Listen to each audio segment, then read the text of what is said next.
The Devoted Friend by Oscar Wilde. One morning the old water rat put his head out of his hole. He had bright beady eyes and stiff gray whiskers, and his tail was like a long bit of black India rubber.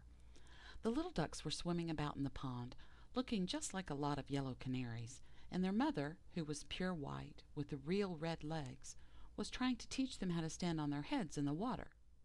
"You will never be in the best society unless you can stand on your heads," she kept saying to them, and every now and then she showed them how it was done. But the little ducks paid no attention to her. They were so young that they did not know what an advantage it is to be in society at all. "What disobedient children!" cried the water rat. "They really deserve to be drowned." "Nothing of the kind," answered the duck. "Every one must make a beginning, and parents cannot be too patient." "Ah, I know nothing about the feelings of parents," said the water rat. "I am not a family man. In fact, I have never been married, and I never intend to be. Love is all very well in its way, but friendship is much higher. Indeed, I know of nothing in the world that is either nobler or rarer than a devoted friendship." "And what, pray, is your idea of the duties of a devoted friend?" asked a green linnet, who was sitting in a willow tree hard by, and had overheard the conversation. "Yes, that is just what I want to know," said the duck, and she swam away to the end of the pond, and stood upon her head, in order to give her children a good example. "What a silly question!" cried the water rat. "I should expect my devoted friend to be devoted to me, of course." "And what would you do in return?" said the little bird, swinging upon a silver spray, and flapping his tiny wings. "I don't understand you," answered the water rat. "Let me tell you a story on the subject," said the linnet. "Is the story about me?" asked the water rat. "If so, I will listen to it, for I am extremely fond of fiction." "It is applicable to you," answered the linnet, and he flew down, and alighting upon the bank, he told the story of the devoted friend. "Once upon a time," said the linnet, "there was an honest little fellow named Hans." "Was he very distinguished?" asked the water rat.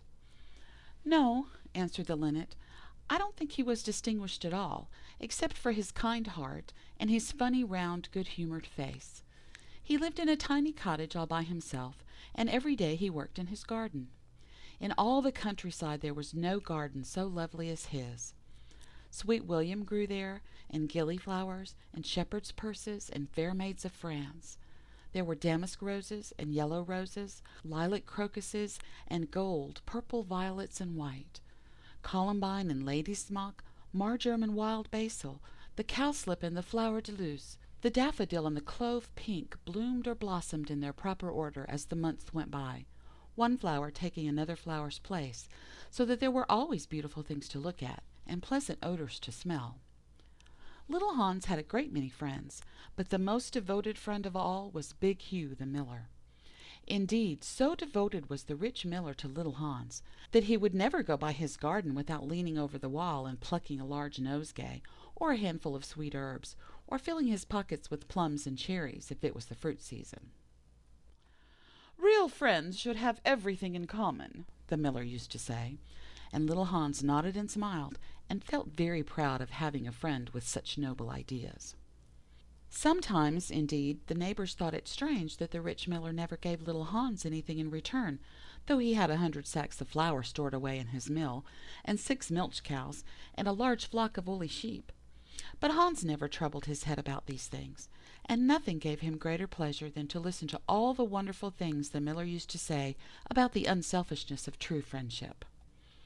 So little Hans worked away in his garden. During the spring, the summer, and the autumn he was very happy, but when the winter came, he had no fruit or flowers to bring to the market. He suffered a good deal from cold and hunger, and often had to go to bed without any supper but a few dried pears or some hard nuts. In the winter also he was extremely lonely, as the miller never came to see him then. "There is no good in my going to see little Hans as long as the snow lasts," the miller used to say to his wife, "for when people are in trouble they should be left alone, and not be bothered by visitors. That at least is my idea about friendship, and I am sure I am right. So I shall wait until the spring comes, and then I shall pay him a visit, and he will be able to give me a large basket of primroses, and that will make him so happy." You are certainly very thoughtful about others, answered the wife, as she sat in her comfortable armchair by the big pine wood fire. Very thoughtful indeed. It is quite a treat to hear you talk about friendship. I am sure the clergyman himself could not say such beautiful things as you do, though he does live in a 3-storied house and wear a gold ring on his little finger. But could we not ask little Hans up here? Said the miller's youngest son. If poor Hans is in trouble, I will give him half my porridge and show him my white rabbits. What a silly boy you are, cried the miller. I really don't know what is the use of sending you to school. You seem not to learn anything. Why, if little Hans came up here and saw our warm fire and our good supper and our great cask of red wine, he might get envious, and envy is a terrible thing and would spoil anybody's nature. I certainly will not allow Hans's nature to be spoiled. I am his best friend, and I will always watch over him and see that he is not led into any temptations. Besides, if Hans came here, he might ask me to let him have some flour on credit, and that I could not do. Flour is one thing, and friendship is another, and they should not be confused. Why, the words are spelled differently and mean quite different things. Everybody can see that. How well you talk, said the miller's wife, pouring herself out a large glass of warm ale. Really, I feel quite drowsy. It is just like being in church. Lots of people act well, answered the miller, but very few people talk well, which shows that talking is much the more difficult thing of the two, and much the finer also. And he looked sternly across the table at his little son, who felt so ashamed of himself that he hung his head down and grew quite scarlet, and began to cry into his tea. However, he was so young that you must excuse him. Is that the end of the story? asked the water rat. Certainly not, answered the linnet. That is the beginning. Then you are quite behind the age, said the water rat. Every good storyteller nowadays starts with the end and then goes on to the beginning and concludes with the middle. That is the new method. I heard all about it the other day from a critic who was walking round the pond with a young man. He spoke of the matter at great length, and I am sure he must have been right, for he had blue spectacles and a bald head, and whenever the young man made any remark, he always answered, "Pooh!" But pray, go on with your story. I like the miller immensely. I have all kinds of beautiful sentiments myself, so there is a great sympathy between us. Well, said the linnet, hopping now on one leg and now on the other, as soon as the winter was over and the primroses began to open their pale yellow stars, the miller said to his wife that he would go down and see little Hans. Why, what a good heart you have, cried his wife. You are always thinking of others. And mind you take the big basket with you for the flowers. So the miller tied the sails of the windmill together with a strong iron chain and went down the hill with the basket on his arm. Good morning, little Hans, said the miller. Good morning, said Hans, leaning on his spade and smiling from ear to ear. And how have you been all the winter? said the miller. Well, really, cried Hans, it is very good of you to ask, very good indeed. I'm afraid I had a rather hard time of it, but now the spring has come and I am quite happy, and all my flowers are doing well. We often talked of you during the winter, Hans, said the miller, and wondered how you were getting on. That was kind of you, said Hans. I was half afraid you had forgotten me. Hans, I am surprised at you, said the miller. Friendship never forgets. That is the wonderful thing about it, but I am afraid you don't understand the poetry of life.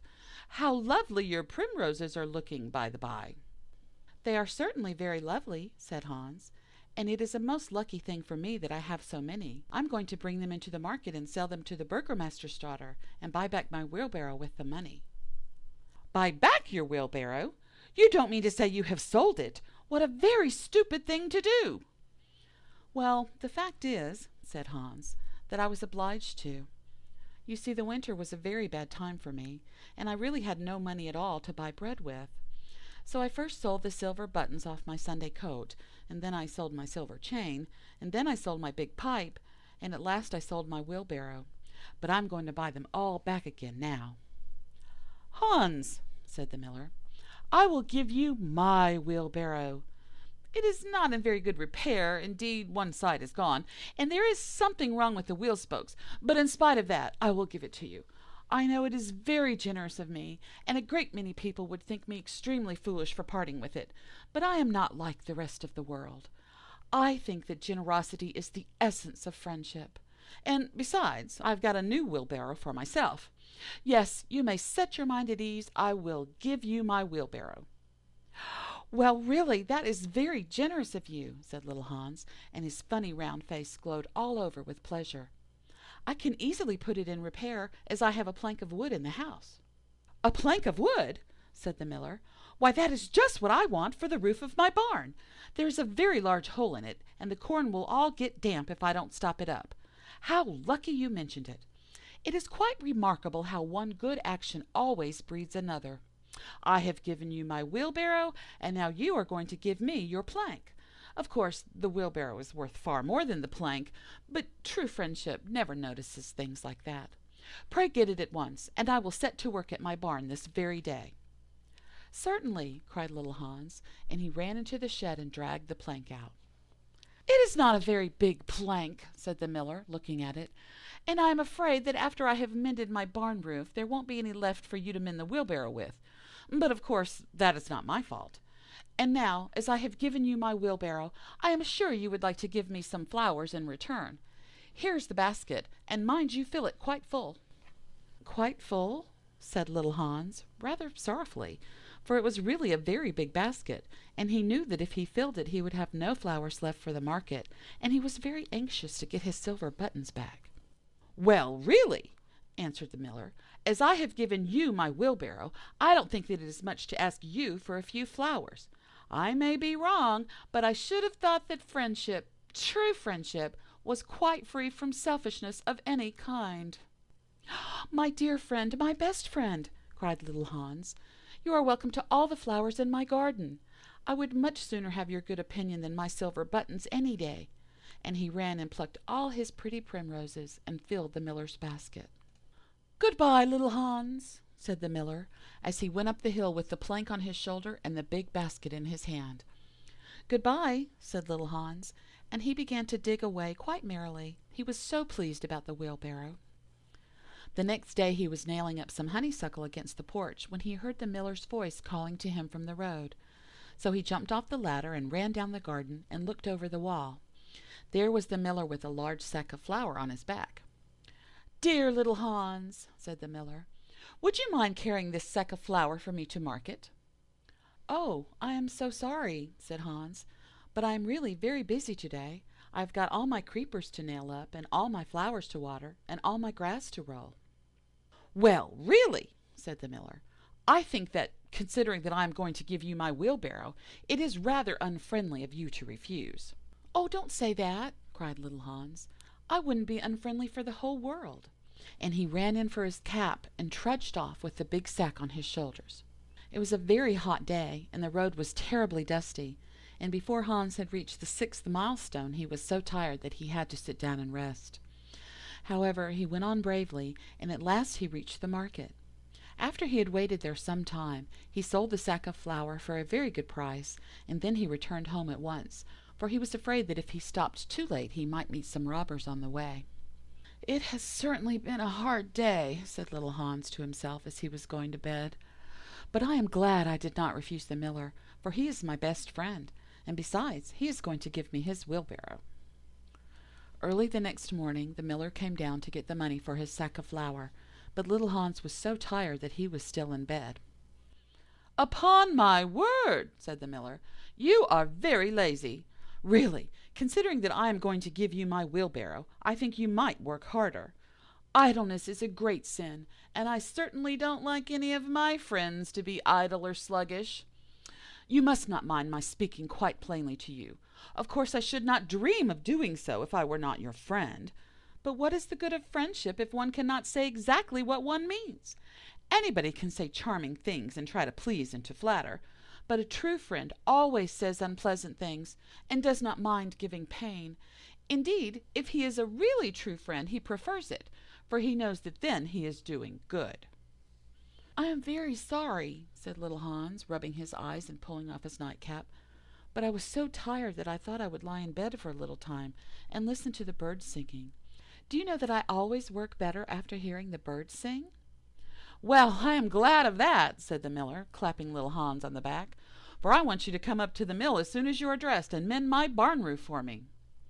Poor little Hans was very anxious to go and work in his garden, for his flowers had not been watered for 2 days, but he did not like to refuse the miller, as he was such a good friend to him. "Do you think it would be unfriendly of me if I said I was busy?" he inquired in a shy and timid voice. "Well, really," answered the miller, "I do not think it is much to ask of you, considering that I am going to give you my wheelbarrow, but of course if you refuse I will go and do it myself." "Oh, on no account!" cried little Hans, and he jumped out of bed and dressed himself and went up to the barn. He worked there all day long, till sunset, and at sunset the miller came to see how he was getting on. "Have you mended the hole in the roof yet, little Hans?" cried the miller in a cheery voice.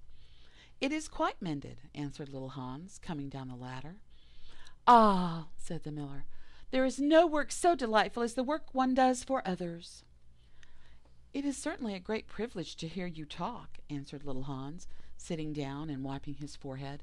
"A very great privilege. But I am afraid I shall never have such beautiful ideas as you have." "Oh, they will come to you," said the miller. "But you must take more pains. At present you have only the practice of friendship. Some day you will have the theory also."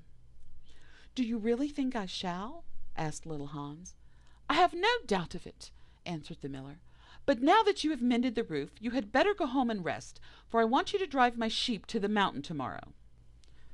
Poor little Hans was afraid to say anything to this, and early the next morning the miller brought his sheep round to the cottage, and Hans started off with them to the mountain.